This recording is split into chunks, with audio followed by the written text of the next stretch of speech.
Man comprises or is made up of three entities: the spirit, the soul, and the body. Now, the soul is a bridge, is that bridge between the spiritual realm and the earthly realm, the physical realm. This soul comprises of three things. One, the mind, the will, the emotions. The mind deals with consciousness and thoughts. The emotions deals with feelings, and then the will then deals with expressions. Also, in the physical realm, in the human body, we have senses. We have 5 physical senses. The same way we have physical senses, are the same way we also have spiritual senses. In the physical, we have 5 physical senses. In the spiritual, we also have 5, but an extra 2. And I'm coming, we'll get better clarity.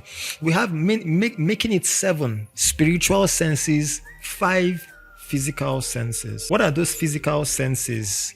The sight, the smell, the hearing, the taste, and the touch. We then have the 2 extra spiritual sense, which is the consciousness and divinity. Divinity refers to the nature. Divinity refers to the nature of God's being, and it belongs to God alone. That is what makes him deity.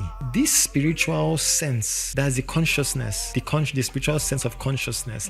The spiritual sense of consciousness is that which convicts one, good or bad, right or wrong. It was after Eve, all that had played out, that spiritual sense of consciousness now kicked in, that they now knew that they had done bad. Spiritual sense of consciousness also comes choice, also comes free will. These 2 senses is what God puts in all of man.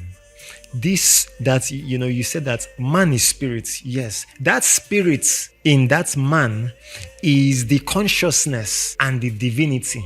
That consciousness comes with that choice, with that free will. That is why Adam and Eve, they had that. He just gave them an instruction and left them with the choice. That is the same thing too that he has also given to all man. That spiritual sense of consciousness, sense of divinity, that they know the dark, the people of of the world, they know that go to any place, they know that there is God. They know that he is sovereign, that he is supreme. They know that he is deity. But based on that other sense, that other spiritual sense of consciousness, they have chosen, it is a free will, they have chosen not to believe in him, not to walk in accordance with his will. Then for the believer, right, the day you become born again, that day also too, you have also opened up for him to rule, for him to govern.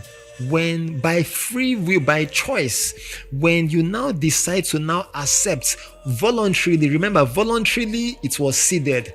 This other part has to be voluntarily. Nobody forces anyone to surrender to Jesus. You have to do it the same way they also voluntarily, willfully ceded their powers. You also now need to voluntarily, willfully now cede everything to now this spirit of God, which is now the Holy Spirit, which not all men have. They have the spirit, but that spirit is that of consciousness and divinity.